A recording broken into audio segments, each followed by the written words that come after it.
তো বিষয়টা হচ্ছে আজকের যে ব্যাপারটা যে ওই পেট্রা নাকি মক্কা নিয়ে যে একটা তর্ক বিতর্ক, কানাডিয়ান এক ভদ্রলোক ড্যান গিবসন যে একটা ভিডিও উনি সিরিজ আকারে প্রকাশ করেছিলেন। তবে এই বিষয়টা নিয়ে উনি একটাই বড় প্রায় সোয়া 1 ঘন্টা 24-25 মিনিটের একটা ভিডিও করেছিলেন, অনেক তথ্য প্রমাণ, অনেক সচিত্র প্রতিবেদন দিয়ে। সেটা আমার মনে হয় যে একেবারে তুড়ি মেরে উড়িয়ে দেওয়ার মতো না, একেবারে তুড়ি মেরে উড়িয়ে দেওয়ার মতো না। আমার মনে হয় যে তার এই বক্তব্য অনেককেই একটু চিন্তা করতে বাধ্য করবে, একটু কৌতূহলী করে তুলবে। রজনীগন্ধা বলছেন যে পেট্টাই হোক আর মক্কাই হোক তাতে কিছুই যায় আসে না, ইতিহাস কি বদলাবে কিছু? আপনার ধারণা ঠিক না। যদি এটা পেট্রা হয় তাহলে যে দিন ইসলামের যে মূল ভিত্তি সেটাই ভেঙে ধসে খান খান হয়ে যায়। আপনি কি বলেন? এটা একেবারে হয়ে যায়।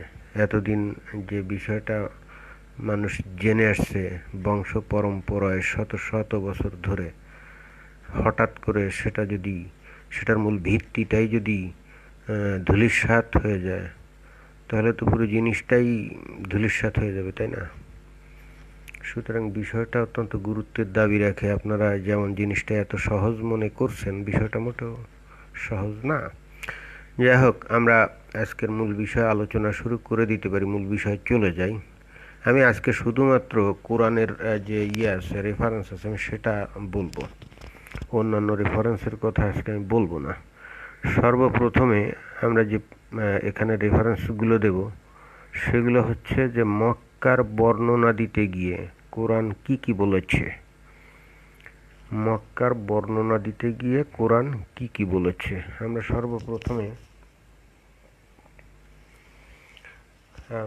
সর্বপ্রথমে এই যে মক্কার বর্ণনা দিতে গিয়ে দেখুন যে সূরা ৩ 95 নম্বর সূরার ১ নম্বর আয়াতে, এটা কিন্তু মাক্কি সূরা, কিন্তু আপনাকে বুঝতে হবে যে মক্কার বর্ণনা দিতে যত বক্তব্য আসছে সব কিন্তু মাক্কি সূরা, একটাও কিন্তু মাদানী না। এখানে কিন্তু এটা কিন্তু আপনাদেরকে ভালো করে মনে রাখতে হবে যে মক্কার বর্ণনা দিতে গিয়ে যত কথা, খুব বেশি কথা নাই, কিন্তু তারপরও যেটুকু কথা আছে এর পুরাটাই কিন্তু মাক্কি সূরার মধ্যে আছে, অর্থাৎ মক্কায় নাজিলকৃত যে সূরার মধ্যে আছে। যেমন সূরা ৩ 95 নম্বর যে সূরার ১ নম্বর আয়াত, সেখানে বলছে শপথ আঞ্জির অর্থাৎ ডুমুর এবং জয়তুনের, অর্থাৎ আল্লাহ শপথ করছে ডুমুর ফল এবং জয়তুন মানে অলিভ বা জলপাই আর কি, যেটাকে আমরা জলপাই বলি।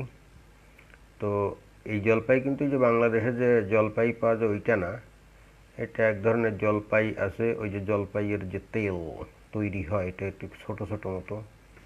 বাংলাদেশের যে টক যে জলপাই ওইটা না। তো এখানে আল্লাহ শপথ করছে ডুমুর এবং জয়তুনের। খেয়াল করুন, এমন ফলের উনি শপথ করছেন যে ফলটা আমাদের নবীর আশেপাশে পাওয়া যেত। এখানে কিন্তু আম, জাম, কাঁঠাল, লিচু, আপেল, কমলা, তরমুজ, তারপরে আনারস ইত্যাদি সহ অন্য বহু ফল এই আছে দুনিয়াতে, তার একটাকেও নিয়ে শপথ করেন নাই। তার মানে বিষয়টা বোঝা যাচ্ছে যে আমাদের নবী মক্কার আশেপাশে বা মক্কাতে যে ফলগুলো পাওয়া যেত, অথবা যেহেতু উনি এই বক্তব্যগুলো কুরাইশদের সামনে উপস্থাপন করছিলেন, উনি তো এই বক্তব্যগুলো তো আর তখনও পর্যন্ত গোটা মানব জাতির সামনে উপস্থাপন করছেন না। সুতরাং উনি এমন এক জাতির সামনে উপস্থাপন করছে যে জাতিগুলা আর আশেপাশে এই ধরনের ফল আছে, তাই না? তাছাড়া তো অন্য ফল দিলে তো তারা বুঝবে না। আবার গোটা মানব জাতির জন্য যদি হতো তাহলে হ্যাঁ, ডুমুরের নামও বলতো, জয়তুনের নামও বলতো, সেই সাথে হয়তো আম, কাঁঠাল, লিচু, জামের নামও বলতো। তখন হয়তো কুরাইশা জিজ্ঞেস করতো, হ্যাঁ বা তা মুমিনরা জিজ্ঞেস করতো, হ্যাঁ নবী এইগুলো আবার কি ফল? তখন বলতো এইগুলো ফল তোমরা জানো না, এগুলা কিন্তু পৃথিবীর অন্যান্য জায়গায় জন্মে, তোমরা সেখানে এখনো যাওনি। এটা বললেই কিন্তু শেষ হয়ে যেত। সুতরাং স্বাভাবিকভাবেই আশেপাশে যে ফল ছিল তার শপথ কোরআনে নেওয়া হচ্ছে, আল্লাহ নিচ্ছেন। এবার সূরা আবাসা ৮০ নম্বর সূরার যদি ২৭ থেকে ৩১-এ যাই, দেখুন যেখানে বলছে, অতঃপর তাতে উৎপন্ন করেছি শস্য, আঙ্গুর, শাক সবজি, জয়তুন, খরজুর, ঘন উদ্যান, ফল এবং ঘাস, তোমাদের ও তোমাদের চতুষ্পদ জন্তুদের উপকারার্থে। কাদের? তোমাদের। তা এই যে তোমাদের বলতে উনি কাদেরকে বোঝাচ্ছেন? ওনার সামনে যারা ছিল তাদেরকেই বুঝাচ্ছেন, তাই না? তো ওনার সামনে কারা ছিল? মক্কাবাসীরা না? তো মক্কাবাসীদেরকে উনি যদি বলেন যে আল্লাহ তোমাদের জন্য শস্য, আঙ্গুর, শাকসবজি, জয়তুন, খেজুর, ঘন উদ্যান, ফল, ঘাস এগুলো তৈরি করছে, এগুলো তোমাদের জন্য আর তোমাদের যে গবাদি পশু আছে তাদের জন্যে। কিন্তু কথা হচ্ছে মক্কা, তার মানে হচ্ছে যে উনি এমন জায়গায় ছিলেন যেখানের লোকজন এই জিনিসগুলো জানতো। ধরুন যে আঙ্গুর, তারপরে মনে করেন জয়তুন, শাকসবজি, তাই না, ঘন উদ্যান, ফল, ঘাস, এই সমস্ত বিষয়গুলো সম্পর্কে জানতো। যদি তা না জানে তাহলে তাদের কাছে তো ওই সমস্ত কথা বলে তো তারা বলবে, এ নবী এই সমস্ত কী কথাবার্তা বলো তুমি, এগুলো তো আমরা চিনি না, শুনি না, জানি না। সুতরাং তাদেরকে চেনানো শোনানোর জন্যেই, এবং যেহেতু এটা মক্কায় নাজিল, এই যে সূরা আবাসা এটাও কিন্তু মাক্কি সূরা, হ্যাঁ, এবং যেহেতু বলছে তোমাদের ও তোমাদের চতুষ্পদ জন্তুদের উপকারার্থে এইগুলো আল্লাহ সৃষ্টি করেছে, তো তোমাদের বলতে এখানে কাদেরকে বোঝাচ্ছে? এখানে নিশ্চয়ই বাংলাদেশের লোকদেরকে বোঝাচ্ছে না। তোমাদের বলতে ওনার সামনে যারা ছিল তাদেরকেই বলতেছেন উনি। হ্যাঁ, এগুলো তাদের সামনেই বলতেছেন। এখানে বিষয়টা হচ্ছে যে কুরাইশের দুই একজন লোক নবীর কাছে এসে ওই ইসলামের নানা বিষয়ে জানাশোনার চেষ্টা করতো। তো একবার হলো কি ওই রকম একজন কুরাইশদের মধ্যে একটু সম্ভ্রান্ত টাইপের এক লোক যে প্রায় আসতো এবং নবী চাইতেন যে সে ইসলাম গ্রহণ করুক। তো তখন তার সঙ্গে সঙ্গে আবার ওই যে মাকতুম, ওই যে বিন মাকতুম কি জানি, একটা মাকতুম বলে একটা কানা সাহাবি ছিল না, সে ওই যে নবীর কাছে এসে এই ইসলামের বাণী টানি শুনতো। তো একদিন হয়েছে কি যে ওই সেই কুরাইশদের সেই নেতা গোছের লোক নবীর কাছে আসছে, মাকতুম আসছে। তা মাকতুম এসে যখন নবীকে জিজ্ঞেস করলো, হে নবী আমাকে তুমি কিছু এই দিনের কথাটা তো শোনো, তখন মাকতুমের দিক নজর না দিয়ে উনি ওই কুরাইশ বংশের সেই লোকের দিকে মনোযোগ বেশি দিলেন। কারণ উনি বুঝতে পারলেন যে মাকতুম একটা অন্ধ ভিখারি টাইপের মানুষ, ওর সামনে দিনের কথা প্রচার করে লাভটা কি? এর থেকে কুরাইশ বংশের কোনো একজন লোককে যদি ইসলাম গ্রহণ করানো যায় তাতে লাভ বেশি হবে। তো এই জন্য উনি মাকতুমকে উপেক্ষা করে উনি ওই কুরাইশ গোত্রের লোকটাকে উনি কথা বলতেছিলেন, কিন্তু কুরাইশ গোত্রের লোকটা তো তার কথাটা তো শুনলো কিন্তু ইসলাম গ্রহণ করে নাই। আর তখনই কিন্তু উনি বলতেছেন যে তুমি যে এই যে ইসলাম গ্রহণ না করে তুমি যে অবজ্ঞা করলে, কথা হচ্ছে তুমি যে খাদ্য খাবার খাও বা তুমি তোমার যে জন্তু টন্তু আছে গৃহপালিত এগুলোকে যে খাওয়াও, সেইগুলো সেগুলো কে তৈরি করে? এই ক্ষেত্রে সেই লোকটাকেই বলতেছে, বুঝছেন, সেই লোকটাকে উদ্দেশ্য করে বলতেছে। আপনারা যদি এর আগের আয়াত পরের আয়াত এবং প্রেক্ষাপট পড়ুন তাহলে এই বিষয়টাই আছে। এই জন্যে ওই লোকটাকে উদ্দেশ্য করে বা ওই লোকের যে আত্মীয় স্বজন বা গোত্রের লোকদের উদ্দেশ্য করে বলছে। সূরা আবাসা ৮০ নম্বর যে সূরা ২৭ থেকে ৩১ বলছে, অতঃপর তাতে উৎপন্ন করেছি শস্য, আঙ্গুর, শাক সবজি, জয়তুন, খরজুর, ঘন উদ্যান, ফল এবং ঘাস, তোমাদের ও তোমাদের চতুষ্পদ জন্তুদের উপকারার্থে। এই কথা বলে, মানে এই কোরআনের এই বাণীটা বলে নবী বলতেছে, দেখো তুমি যে আমার কাছে দিন ইসলাম গ্রহণ করলে না, অথচ আল্লাহই তো এই সমস্ত ফল ফহালি, তারপরে যে ঘন উদ্যান, আঙ্গুর টাঙ্গুর ইত্যাদি শাক সবজি তৈরি করছে, আর সেইগুলাই তোমরা ভোগ করো, আর তোমাদের যে চতুষ্পদ জন্তু আছে সেগুলোকেও ভোগ করাও। তাহলে এখন যে ব্যক্তিটাকে বলছে সে ব্যক্তির তাহলে আঙ্গুর কি জানতে হবে, শাক সবজি কি জানতে হবে, জয়তুন কি জানতে হবে, ঘন উদ্যান কি জানতে হবে, অন্যান্য ফল বা ঘাস এগুলা ভালো করে জানতে হবে না, তার চেনা থাকতে হবে। তো এখন সে যদি সারা জীবনেও এই ধরনের বিষয় আশয় ঠিকমতো না জানে, জঙ্গল না দেখে, উদ্যান না দেখে, ঘাস না দেখে, নানাবিধ ফল শাকসবজি যদি না দেখে, তাহলে তো সে এই সমস্ত কথার কোনো মানে বুঝবে না। তার মানে বোঝা যাচ্ছে যে আশপাশে, নবীর আশেপাশে যে জিনিসগুলো ছিল উনি সেইগুলোর কথাই উনি বলছেন, তাই না? সেইগুলোর কথা বলেই উনি বুঝাতে চাচ্ছেন যে দেখো তোমরা যে এই যে খাদ্য খাবার খাও, ফল ফাহালি খাও, বা ঘাসপালা, এই শাকসবজি ইত্যাদি, মানে শাকসবজি যে খাওয়ার ঘাস টাস আছে যেগুলো হয়, সেগুলো যে তোমার চতুষ্পদ জন্তু, মানে ওই যে উট, দুম্বা, ভেড়া, ছাগল টাগল এগুলো যে খায়, এগুলো তো আল্লাহই করে, এর পরেও তুমি যে আমার কাছে ইমান আনলে না, এটা তোমার জন্য ভীষণ ভীষণ দুঃখজনক ভাই, মানে ভীষণ ভীষণ দুঃখজনক, এই কথাই উনি বলতে চাচ্ছেন। ঠিক আছে। এইবার সূরা আল মুমিনুন দেখুন, এখানে কি বলছে যে সূরা 23 19 থেকে 20 এখানে বলছে, দেখুন এগুলো সবই কিন্তু মাক্কি সূরা, খেয়াল করবেন। এখানে কিন্তু এটা খুবই খুবই গুরুত্বের সাথে লক্ষ্য করতে হবে, এগুলো সবই কিন্তু মাক্কি সূরা, অর্থাৎ মক্কায় বসেই বর্ণনাগুলো করছেন উনি। অতঃপর আমি তা দ্বারা তোমাদের জন্যে খেজুর ও আঙ্গুরের বাগান সৃষ্টি করেছি। হ্যাঁ, তার মানে আশেপাশে খেজুরের বাগান থাকতে হবে, মানে এই কথাটা বলতেছেন কাদেরকে? উনি কুরাইশদেরকেই তো বলতেছেন। উনি বলতেছেন যে আমি তা থেকে, মানে আল্লাহ বলতেছে যে আমি খেজুরের বাগান সৃষ্টি করেছি। নবী তো এই আল্লাহর এই কথাটা কুরাইশদের সামনে বলতেছে। তাহলে তাহলে যেখানে উনি আছেন, মানে যে মক্কা উনি ছিলেন, তাহলে নিশ্চয়ই সেখানে অথবা তার আশেপাশে আঙ্গুরের বাগান থাকতে হবে, তাই না? এটা কিন্তু ইয়ের বর্ণনা না, অর্থাৎ ওই যে বেহেশতের বর্ণনা না, কিন্তু দুনিয়ার বর্ণনা। তোমাদের জন্য এতে প্রচুর ফল আছে, প্রচুর ফল আছে, এবং তোমরা তা থেকে আহার করে থাকো। দেখছেন, তার মানে ওনার সামনে যে লোকগুলো আছে তাদের অনেকের আঙ্গুর বাগানও ছিল, এবং তা থেকে তারা আঙ্গুর ফলও খায়, নিয়মিতই খায়, এই কথাই বলা হচ্ছে। এটা কিন্তু যে বেহেশতের বর্ণনা না, যে সেখানে গেলে তুমি আঙ্গুর পাবা, তারপরে অমুক পাবা, সমুক ফল ফালি পাবা, হুর পাবা, তারপরে পাখির মাংস পাবে, মানে এই সমস্ত না। এটা একটা ডাইরেক্টলি বলা হচ্ছে যে তোমাদের যে আঙ্গুর বাগান টাগান আছে, এখান থেকে যে বিপুলভাবে তোমরা যে আঙ্গুর ফলটল খাও, এটা কে দেয় তোমাদেরকে? আল্লাহ দেয়। অথচ এরপরও তোমরা ইমান আনো না, কত নেমক হারাম তোমরা।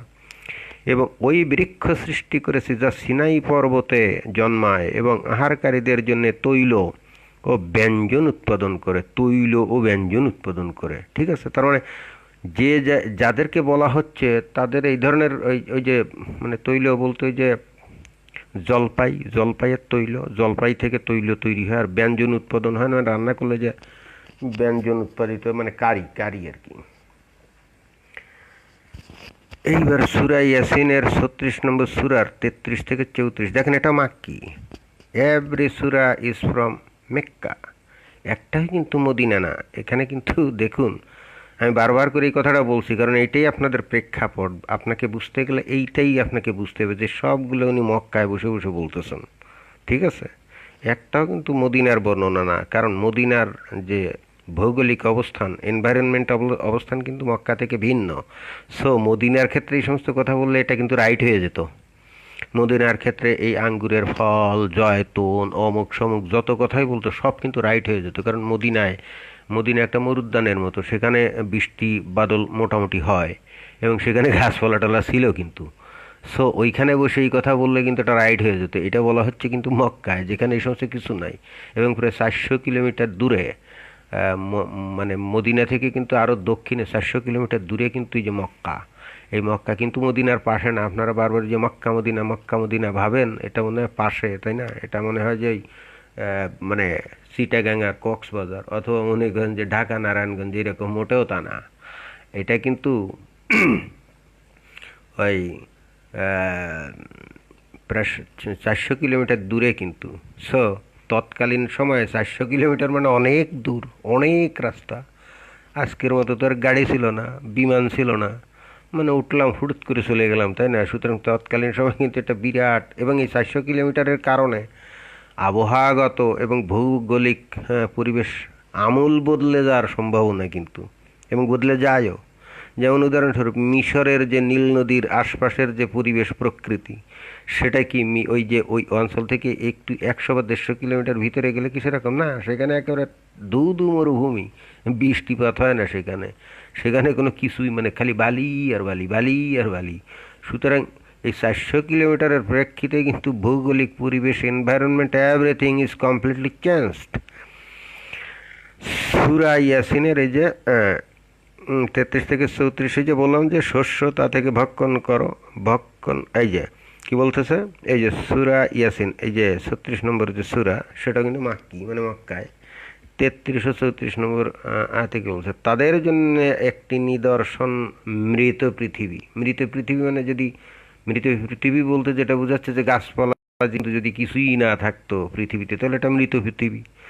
তো আল্লাহ বলতেছে, প্রথমে তো আল্লাহ মৃতই বানাইছিল, পৃথিবী তো প্রথমে মৃতই বানাইছিল, এখানে তো কোনো গাছপালা, জীবজন্তু, এগুলো তো কিছু ছিল না। আমি একে সঞ্জীবিত করি এবং তা থেকে উৎপন্ন করি শস্য, তারা তা থেকে ভক্ষণ করে। তারা মানে কারা? ওই মক্কার লোকজনরা। আল্লাহ দয়া করে এই মৃত পৃথিবীর উপরে বহু গাছপালা, শস্য, ফল, ফাহালি এগুলো তৈরি করছে। এই যে শস্য, ফল, ফাহালি তৈরি করছে, এর থেকে ভক্ষণ করে।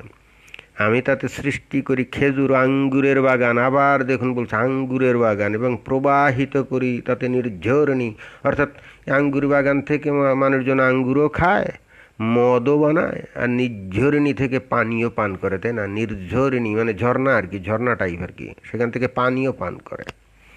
তার মানে আমরা একটা জিনিস বুঝলাম যে আমাদের নবী, কোরআনের বাণীর নামে, অর্থাৎ আল্লাহর কাছ থেকে প্রাপ্ত বাণীর নামে, উনি মক্কার যে প্রাকৃতিক বর্ণনা দিলেন, সেখানে আপনার ছিল, মানে তার সময় আঙ্গুরের বাগান ছিল, সেখানে ঝর্ণা ছিল যেখানে পানির ফল্গুধারা সৃষ্টি হতো, সেখানে শাক সবজি উৎপাদিত হতো। অন্তত এই এই জিনিসগুলো তো মানে আমরা বুঝে গেলাম, তাই না? এগুলো কিন্তু আমরা বুঝে গেলাম যে উনি সেই সময় যে জায়গায় থাকতেন, সেই জায়গায় আঙ্গুর বাগান ছিল, জলপাইয়ের বাগান ছিল, তার জয়তুনের বাগান ছিল, ঘন উদ্যান ছিল, প্রচুর ঘাস হতো, যা খেয়ে ওই গরু, ছাগল, দুম্বা, ভেড়া এগুলো বেঁচে থাকতো। অ্যাটলিস্ট কিন্তু এটা আমরা বুঝলাম। এইবার আমরা একটু আমরা একটু ওই যে ইয়েতে যাই, এইবার আমাদেরকে একটু ওই গুগল ম্যাপে ঢুকতে হবে। আপনারা একটু দেখুন তো যে মক্কার ভৌগোলিক ভৌগোলিক ইয়েটা ভৌগোলিক ইয়েটা আর কি, মক্কার ভৌগোলিক যে পরিবেশটা, এটা কেমন, আমরা একটু সেটা দেখি। দেখার পরে আমরা সিদ্ধান্ত নেব যে মক্কা কীরকম। এই যে আমরা চলে গেছি মক্কা, ঠিক আছে? এখানে আমরা মক্কা চলে গেছি। আমরা আর একটু ছোটো করি, অবশ্য আর না বললেও হয়, আপনারা সবাই জানেন।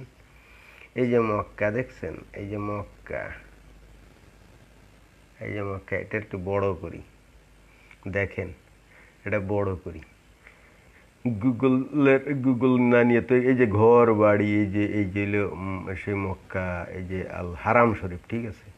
এই হারাম শরীফ, এই যে হারাম শরীফ দেখছেন, এই হারাম শরীফের পাশেই দেখেন, এই দেখেন এখানে পাহাড়, হ্যাঁ এখানে পাহাড়ের পাশেই ঘর বাড়ি টাড়ি বহু তৈরি করছে। মানে এখানে যাতে কোনো নিদর্শন না থাকে, সৌদি গভর্নমেন্ট খুব ভালো কাজ করছে। এ দেখেন মক্কার আশেপাশে ওই ইতিহাসবিদরা এক সময় আসলে আবু বকরের বাড়ি খুঁজবে, আয়েশার বাড়ি খুঁজবে, অন্যান্য সাহাবীদের বাড়ি ঘর খোঁজাখুঁজি করবে না, ওইগুলো যাতে কেউ খুঁজে বের না করতে পারে। দেখেন এই যে দেখেন, এই যে আল হারামের পাশেই দেখেন সব বড় বড় হোটেল বানিয়ে, মানে ওখানে কোনো কিছু রাখে নাই।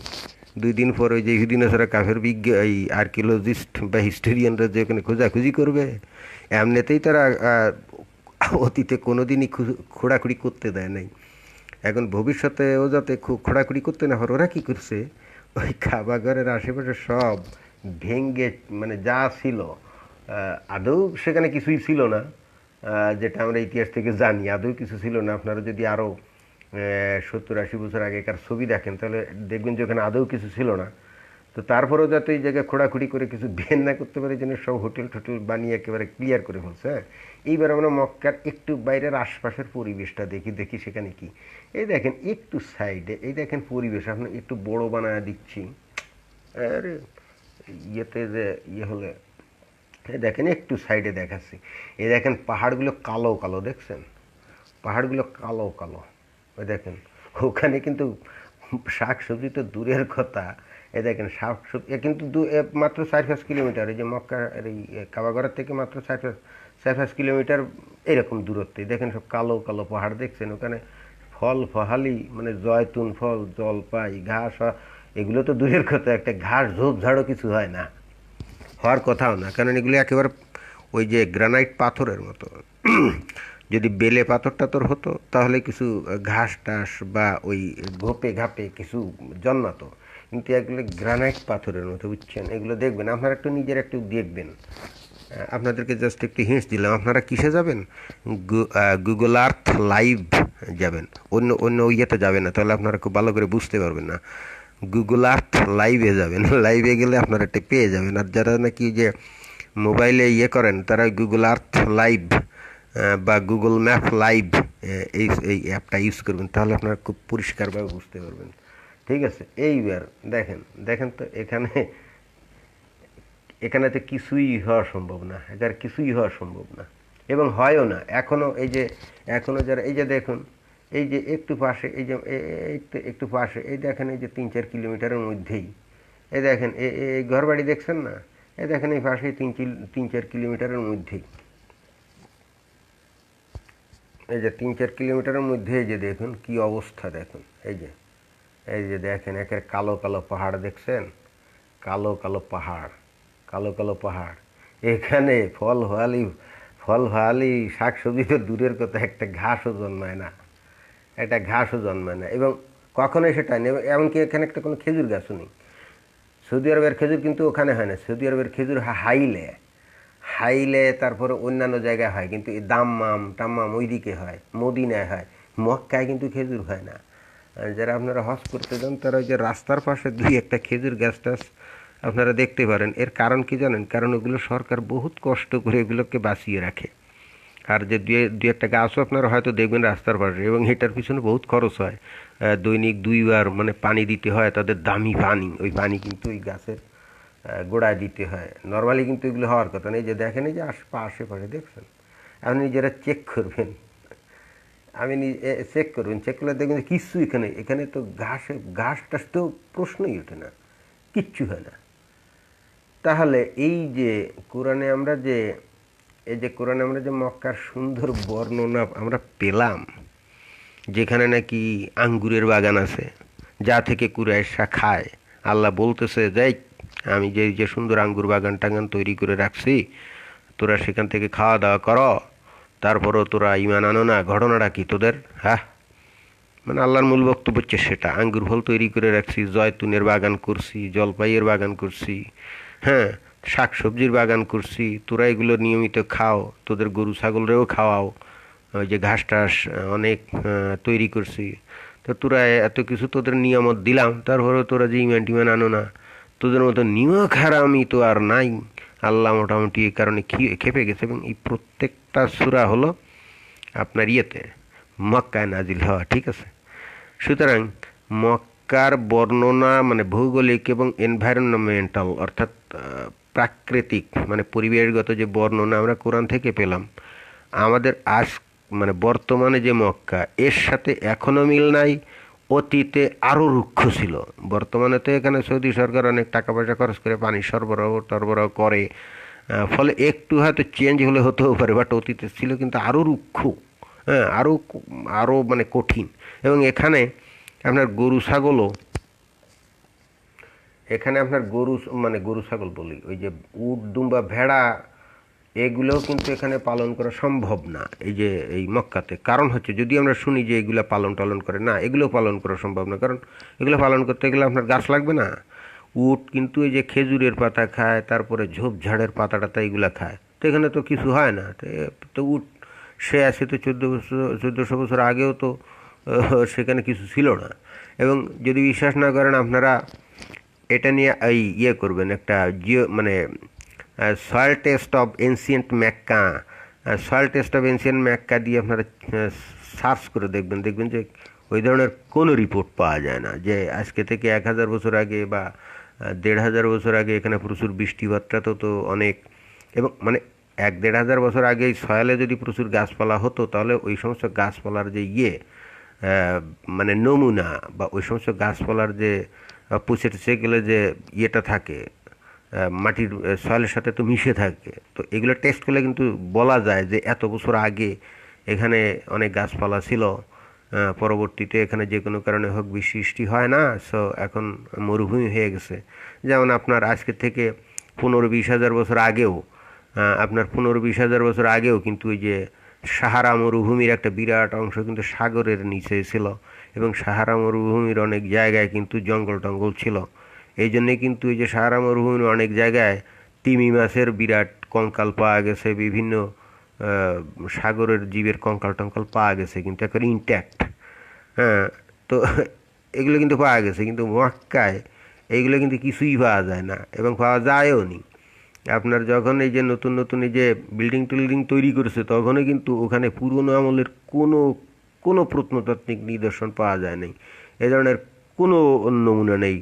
ওই যে মনে করেন আব্বাসীয় খিলাফতের পর থেকে ওখানে তো তখন অলরেডি মক্কার শুরু হয়ে গেছে, অর্থাৎ এই বর্তমান মক্কাটা প্রতিষ্ঠিত হয়ে গেছে, তখন থেকে লোক যাতায়াত করতো। আপনি যদি ওই আরবের জাদুঘরে যান দেখবেন যে এই আব্বাসীয় খিলাফতের আমলকার জিনিসগুলোই ওখানে আপনি দেখবেন। এর আগের জিনিসপত্র হয়তো সেখানে নাম থাকতে পারে, এটা নবীর অমুক, সাহাবীদের অমুক, এগুলো সঠিক না। এগুলো যে সঠিক না এই জন্য এগুলো কিন্তু কোনো নিরপেক্ষ আপনার আর্কিওলজিস্ট দিয়ে এরা পরীক্ষাও করায় না।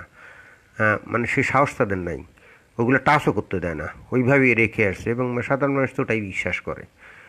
আপনারা জানেন, আমি শুনছি যারা হজে যায় তারা বলে যে ওই যে ইহুদি বুড়ি কাটা সিটা তো রাস্তায় নবীর, এই বুড়ির নাকি বাড়ি, ও তারা দেখে আসে হজ করতে গেলে, অথচ এই গল্পের কোনো ভিত্তি নেই, এটা কিন্তু ইয়ে নেই, অথচ তারা কিন্তু বুড়ির বাড়ি দেখে আসে, বুঝছেন? এরকম আর কি বিষয়।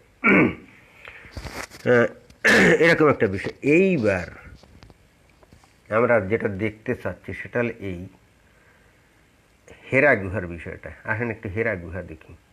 এই যে হেরা গুহা, উনি যে হেরা গুহায় করতেন, ওই যে করতেন, মেডিটেট করতেন, তাই না? আমরা একটু হেরা গুহাটা দেখি। দেখি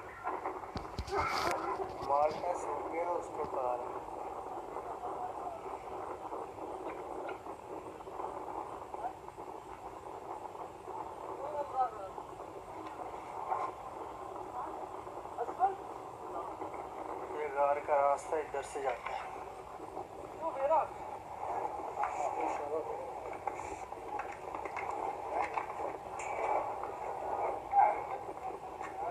इधर से नीचे उतरना पड़ेगा।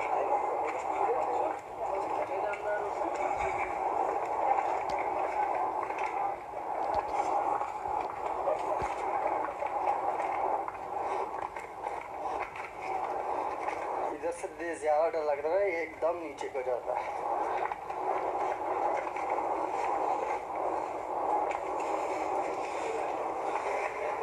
ये इधर से भी साइड है, लेकिन वह ऊपर जाने के लिए है।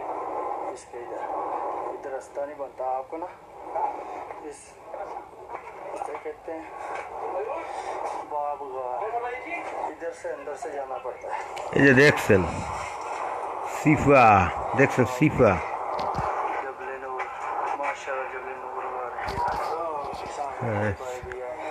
ওই যে চিপা, ওই যে দেখুন খুবই সিফা, কিন্তু ঢুকাই যায় না। দেখছেন এই চিপা, যে দেখেন দেখুন ঢুকাই যায় না, কোনো মতে মাথা টাথা নিচু করে।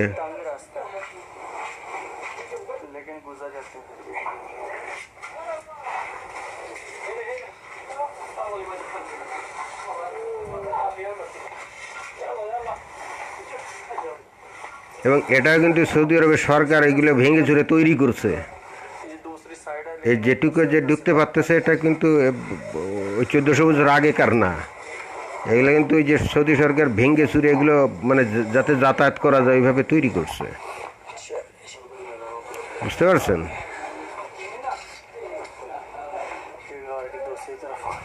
এইবার দেখেন, এবার মূল যে গুহা সেখানে যাচ্ছে, এই যে মূল যে গুহা সেখানে যাচ্ছে, এই যে ওই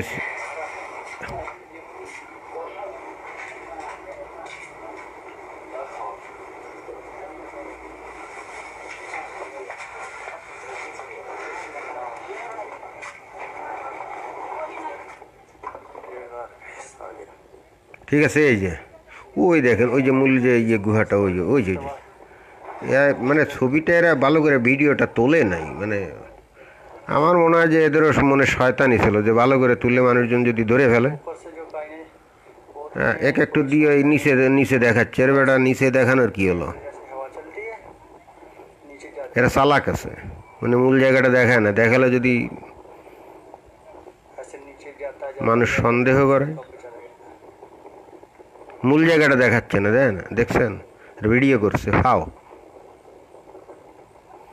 তারপর একটু দেখাবে একটু পরেই হালকা। আমি অনেক খুঁজলাম যে অরিজিনালি ওইটা একেবারে পুরো सड़कों पर भी पड़ी हुई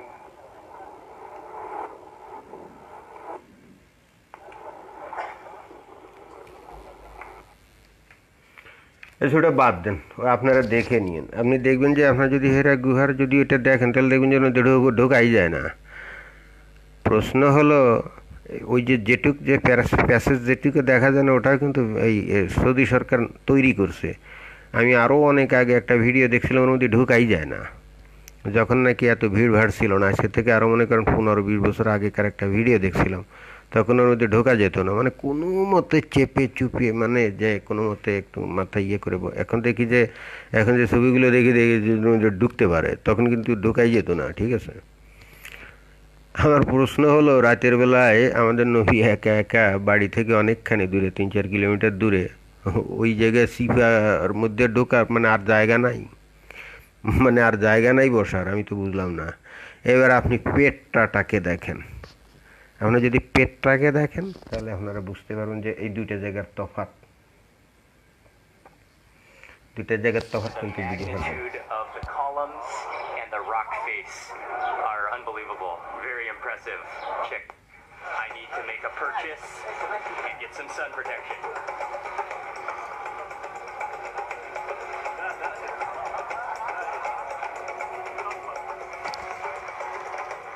This is called a kafia, and it is the local Arabic headdress, and the red and white, and also this pattern is the national color and pattern of Jordan.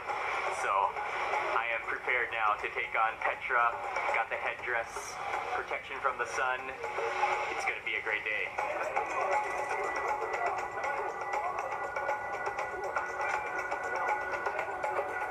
Petra is the holy city of a nomadic Arab tribe called the Nabateans, and they built this Petra as their holy city, and they made a fortune by trade and controlling caravan routes, especially with myrrh and frankincense, and so they would trade around this entire Arabian Peninsula and the surrounding area, and that's how they made their fortune.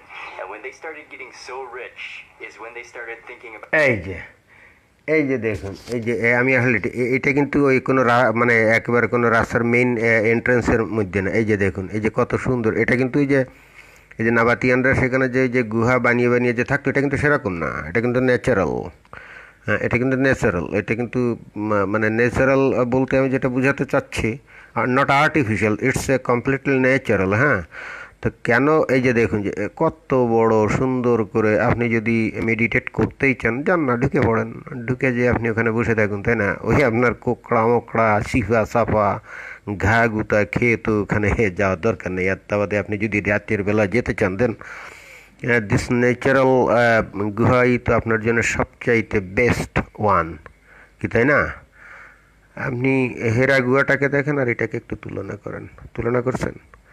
এইবার আপনারা যেটা কাজ করবেন, আপনারা একটু ওই যে ইউটিউবে গিয়ে আপনারা একটু ওই যে পেট্রার উপরে একটু ভিডিও টিডিও দেখবেন, তাহলে আপনারা বুঝে যাবেন যে এখানে বিষয়টা কি। এখন এই যে দেখুন, এরকম অনেক এরকম এই যে মেইন যে শহর আছে, যে দেখুন একটু দেখাচ্ছি ঢোকার পরে, এটা ন্যাচারাল। হ্যাঁ, এই যে যেটা দেখলেন ওটা ন্যাচারাল। এরপরে আপনারা দেখবেন holy city, and the city of Petra dates back to আর আর্টিফিশিয়াল গুহাগুলো এখনই দেখা যাবে। hundreds of years. এই যে Most of artificial Petra is all sandstone, and this is a sandstone wall here. And if you just touch this, you can just feel your hand just sort of grips to it. with the earth.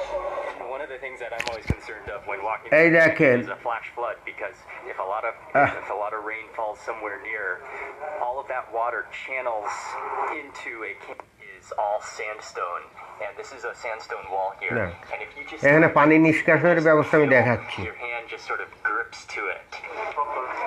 With the earth. One of the things that এখানে যে সাইডে যে ইয়েগুলো দেখছেন না, ওই যে সাইডে মানে এই যে সাইডে যেগুলো দেখছেন না, এটা কিন্তু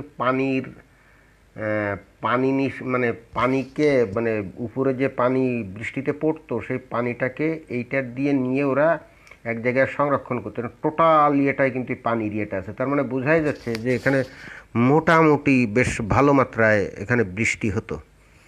ভালো মাত্রায় বৃষ্টি হতো। তা যদি না হতো তাহলে তো কষ্ট করে যে এই ধরনের পাথর ভেঙে তো এটা তৈরি করতো না।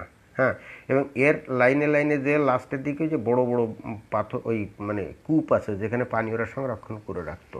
তার মানে এই যদিও পাহাড়ের দুই ভাগের মধ্যে এটা করছে, তারপরে এখানে পানির মোটামুটি অভাব ছিল না। আচ্ছা, আপনার সাথে কথা বলবো একটু পরে। is a flash flood, because if a lot of rain falls somewhere near, all of that water channels এইবার to a canyon.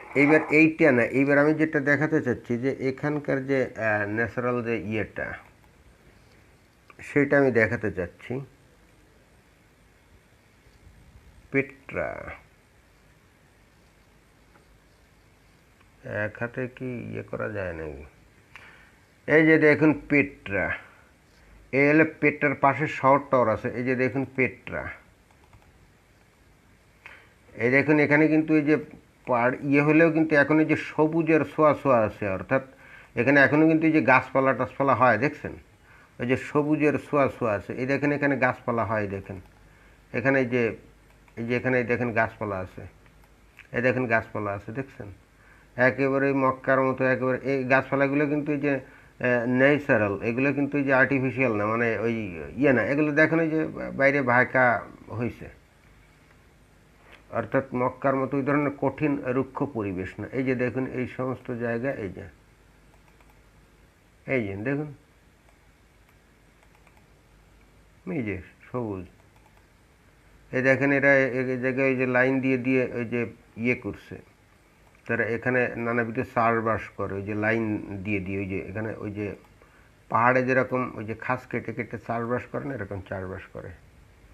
আমরা যদি একটু গুগল সার্চ দিয়ে দেখেন, কিন্তু তারপরেও বর্তমানে সার্বিকভাবে পেট্রার আশেপাশের পরিবেশ কিন্তু যথেষ্ট রুক্ষ। সার্বিকভাবে পেট্রার আশেপাশের পরিবেশটা সার্বিকভাবে রুক্ষ। আমি তখন একটু খোঁজ করলাম যে সার্বিকভাবে যদি রুক্ষ হয়, মানে বর্তমানে যে পরিবেশ আমরা দেখি এই ধরনের পরিবেশ যদি হয়, তাহলে তো ওই জায়গায় ওই ধরনের একটা সিটি গড়ে ওঠা সম্ভব না, কারণ ওখানে বহু হাজার লোক বাস করতো, এটা তো সম্ভব না। তখন আমি পুরনো আমলের মানে আগে কি পরিবেশ ছিল এই জায়গায় আমি একটা ইয়ে বের করলাম যে a team of international archaeologist including Christian Clark of the University of Cincinnati is providing new insights into successful and extensive water management and agricultural production in and around the ancient desert city of Petra, located in present-day Jordan. Ongoing investigations of which Clark is a part are led by Professor Susan Alcock of the Brown University, Petra Archaeological Project। মানে এখানে Cincinnati বিশ্ববিদ্যালয় আর brown বিশ্ববিদ্যালয়ের মিলিয়ে দুজন গবেষক কিছুকাল আগে এরা ইয়ে করছে, একটা মানে পরীক্ষা নিরীক্ষা চালাইছে। দুজন বিজ্ঞানী ওই আর্কিওলজিস্ট, একজনের নাম হলো ক্রিশ্চিয়ান ক্লক আর একজনের নাম হলো প্রফেসর সুজান অ্যালকক। এরা দুইজন এই দেখুন কি বলছে, আপনারা ইচ্ছে করলে আপনারা বের করে নিতে পারেন, আমি একটু করে দেখা দিচ্ছি এর সূত্রটা। Using a variety of tools and techniques including high resolution satellite imagery and optically stimulated luminescence and dating of soils, Cloak, a doctoral student in the Department of Classics at UC, University of California, এটা তো আবার UC মানে তো University of California, যাই হোক, and Cecilia Feldman, classics lecturer at U. Miss Amherst, have suggested that extensive terrace farming and dam construction in the region north of the city began around the 1st century, some 2000 years ago, not during the Iron Age, c. 1200 century to 300 BC, as had been previously hypothesized. This striking development, it seems, was due to the ingenuity and the enterprise of the ancient Nabateans, whose prosperous kingdom had its capital at Petra until beginning of the 2nd century. তার মানে এটা বলতে চাচ্ছে যে 2nd century BC অর্থাৎ 200 BCর আগে থেকে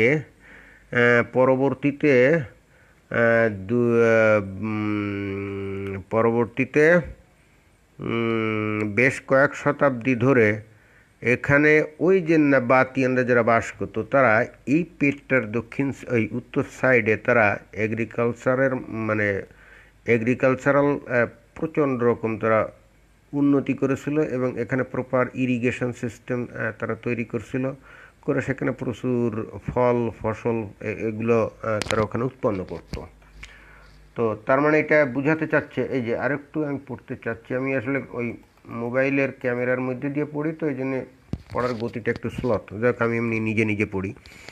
এবার মোবাইলের ক্যামেরার মধ্যে দিয়ে আর পড়বো না, ডাইরেক্টলি পড়তেছি। The successful terrace farming of wheat grapes and possibly olives resulted in a vast green agricultural suburb to Petra in an otherwise inhospitable arid landscape. তার মানে এই যে বর্তমানে যে মানে ইনহসপিটেবল অর্থাৎ মানে খুবই রুক্ষ সূক্ষ্ম ল্যান্ডস্কেপে এখানে যে সুন্দর একটা তারা সবুজ একটা করছিল, এর জন্য যে এবং এটা করে তারা যে হুইট অর্থাৎ ওই গম, তারপরে গ্রেপস, ওই যে কি আঙ্গুর, হ্যাঁ পসিবলি অলিভস অর্থাৎ জলপাইটা, এগুলো তারা খুব সাফল্যজনকভাবে তারা এগুলো করতো। The terrace farming remained extensive and robust through the 3rd century, অর্থাৎ এটা ওই খ্রিস্টপূর্ব 2 শতক থেকে খ্রিস্ট জন্মের পরে 300 শতক মানে 3 শতক পর্যন্ত অর্থাৎ 300 খ্রিস্টাব্দ পর্যন্ত এটা ব্যাপকভাবে এটার উন্নতি ঘটেছিল। Based on surface finds and comparative data collected by other researchers in the area. However, it is clear that this type of farming continued to some extent for many centuries until the end of the first millennium between AD 800 and 1000, অর্থাৎ এইটা প্রায় 1000 খ্রিস্টাব্দ পর্যন্ত মোটামুটি ওখানে ওই রকমই একটা অবস্থা ছিল। That ancient Petra was under extensive cultivation is a testament of past strategies of land management and is all the more striking in light of the area's dry and dusty environment today. এবং এটাই বিস্ময়কর এবং এটাই খুবই striking একটা ব্যাপার যে বর্তমানে সেটা তো খুবই রুক্ষ একটা জায়গা, কিন্তু পরীক্ষা নিরীক্ষা করে দেখা গেছে এটা আজকে থেকে 1500 বছর আগে এখানে ব্যাপকভাবে মানে ফসল ফলানো হতো। এখন আপনারা হয়তো বলবেন ধর ইন্টারনেটে আপনি পাইছেন, এটার কোনো মানে ভ্যালু আছে নাকি, এটা কোথায় একটা সাইটে কি লিখলে এটাই নাকি? আপনার স্টোরি সোর্সটা এখানে আছে, materials provided by University of Cincinnati, University of California না, ইউসি মানে এখানে বলতে চাচ্ছে ইউনিভার্সিটি অফ সিনসিনাটি। এখানে কীভাবে প্রোভাইডেড হয়েছে? Original written by MB Reilly note content may be edited for style and length. হ্যাঁ, এই জায়গায় এবং ওই যে দিল এবং এইটা university of Cincinnati টারেস farming unearthed at ancient desert city of Petra. Science Daily 2nd January 2013 and www.sciencedaily.com. আপনারা এটা ইয়ে করতে পারেন, আপনারা সার্চ করে নেবেন। আমি যে পড়লাম এর উপরে আপনারা যেটা সার্চ করতে পারেন আমি বলতেছি। টারেস farming unearthed at ancient desert city of Petra। আপনার গুগলে এই শব্দটা দিয়ে সার্চ করলে আপনার এই পুরো এই ইয়েটা আপনারা এই ইয়েটা গবেষণার যে আর্টিকেলটা আপনারা পেয়ে যাবেন। এইটাই কিন্তু ওই যে আমাদের নিষিক্ত লাইভ যেমন বললো যে ইউনিসেফে বলল যে মক্কা থেকে একেবারে সুন্দর ওই যে ইয়ে চলে গেছিলো, মানে ট্রেইল চলে গেছিলো কুফা পর্যন্ত। ভাই ইউনিসেফ কোনো গবেষণা প্রতিষ্ঠান না, আর ও বললে এটা কিন্তু কোনো গবেষণার বিষয়ও না, এবং মানে ইউনিসেফ বললে ওটা কিন্তু কোনো অথেন্টিক কোনো দলিলও না। ঠিক আছে, ইউনিসেফের কাজ গবেষণা করা না, ইউনিসেফের কাজ হলো হিস্ট্রিক্যাল বিভিন্ন সাইট এইগুলাকে সংরক্ষণ করা, সেগুলোকে ইন্টারন্যাশনালি ডিক্লেয়ার করা যেগুলো সংরক্ষিত, এবং এগুলোকে ওই যে কী জানি বলে ওই যে ইন্টারন্যাশনাল হেরিটেজ হিসেবে এগুলাকে ইয়ে করা হয়। তাদের কাজ হচ্ছে সেটা, তাদের কাজ ওই যে কোনো কোন জায়গায় ট্রাইল ছিল এনসিয়েন্ট আমলে, যদি তারা বলেও তাহলে তাদের প্রপার রেফারেন্স থাকতে হবে যে অমুক গবেষক বা অমুক আর্কিওলজিস্ট বা অমুক হিস্টোরিয়ান সে গবেষণা করে এটা বলছে, এই ধরনের রেফারেন্স থাকতে হবে। একেবারে বলতে পারবে না বিষয়টা তা না, বলতে পারবে, কিন্তু সেক্ষেত্রে তো তার রেফারেন্স থাকতে হবে। আমি যেটা বলতে চাচ্ছি, বর্তমানে কেউ যদি পেট্রায় যায় বা আপনারা যদি গুগল আর্থ লাইভের ইয়েতে দেখেন, তাহলে আপনি পেট্রার মধ্যে বা আশেপাশে অল্প অল্প গাছ আপনার দেখা যায়, কিন্তু যে ধরনের গাছপালা থাকলে, যে ধরনের এনভায়রনমেন্ট থাকলে সেখানে ওই যে শাক সবজি আঙ্গুরের বাগান এটা ওটা সেটা নানা কিছু যে বক্তব্যটা আমরা কোরআনের মধ্যে পেলাম, এটা কিন্তু বর্তমান পেট্রা দেখলে সেটা বোঝা যাবে না। কিন্তু দেখা যাচ্ছে যে এটা আজকে থেকে অতীতে এইখানে প্রচুর বৃষ্টিপাত হতো, যে কোনো কারণেই হোক, পরে আর হয় না। এখানে যে ওয়াটার ম্যানেজমেন্ট সিস্টেম ছিল সেগুলো এখনও আছে, তা থেকে বোঝা যায় এখানে প্রচুর বৃষ্টিপাত হতো, এবং এখানে মাটি টাটি পরীক্ষা করে সয়েল টেস্ট করে বোঝা গেছে এখানে আজকের থেকে প্রায় 2200 বছর আগে থেকে প্রায় 1000 বছর আগ পর্যন্ত এখানে মোটামুটি ভালো ফসল মানে শস্য অন্যান্য ফল ফাহালি এগুলো ব্যাপকভাবে এখানে উৎপাদিত হতো। সুতরাং ওই দিক দিয়ে আমরা যে ওই যে মক্কার বর্ণনা যেটা পেলাম, সেখানে আঙ্গুরের বাগান আছে, জয়তুনের বাগান আছে, জলপাইয়ের বাগান আছে, এবং যা থেকে নাকি ওই মক্কার লোকজনরা এগুলো খায়, এটা কিন্তু আল্লাহ বলতেছে যে তোমরা যা ভক্ষণ করো এবং তোমাদের গবাদি পশুদেরকে যেগুলা থেকে খাওয়াও, তার মানে তাদেরকেই বলতেছে। তো বর্তমান মক্কা এবং প্রাচীন মক্কা যাই বলি না কেন, কোনো কালেই কি সেখানে আঙ্গুরের বাগান ছিল? কোনো কালেই কি সেখানে জয়তুনের বাগান ছিল? কোনো কালে কি সেখানে, আরে আমি খেজুরের বাগানের কথাই বলি, সেখানে কি কোনো কালে খেজুরের বাগান ছিল? খেজুরের বাগানও তো ছিল না, এখনও তো নাই, মক্কার আশেপাশে এখনও খেজুরের বাগান নেই।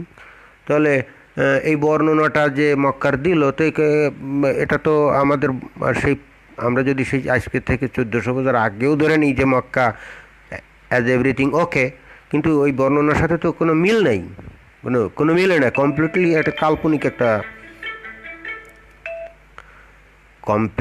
একটা কাল্পনিক বর্ণনা। এখন আজকের পর্বে আমি এই পর্যন্ত আমি ইয়ে করব যে কোরআনে মক্কার যে বর্ণনাটা আমরা পাই এটার সাথে বাস্তব মক্কার কোনো মিল নেই, একবারে সামান্যতম মিল নেই। নট অনলি দ্যাট, আমাদের নবীর যে হেরা গুহার যে বর্ণনাটা আমরা পাই তার সাথেও কিন্তু মানে ওই ধরনের একটা জায়গায় কোনো ব্যক্তি যে ওখানে বসে ওখানে ওই আল্লাহর ইবাদত বন্দেগী করার মতো ওই ধরনের একটা পরিবেশ ওই জায়গায় না, বরং আপনি পেট্রাতে গেলে এই ধরনের সুন্দর সুন্দর বহু গুহা আছে।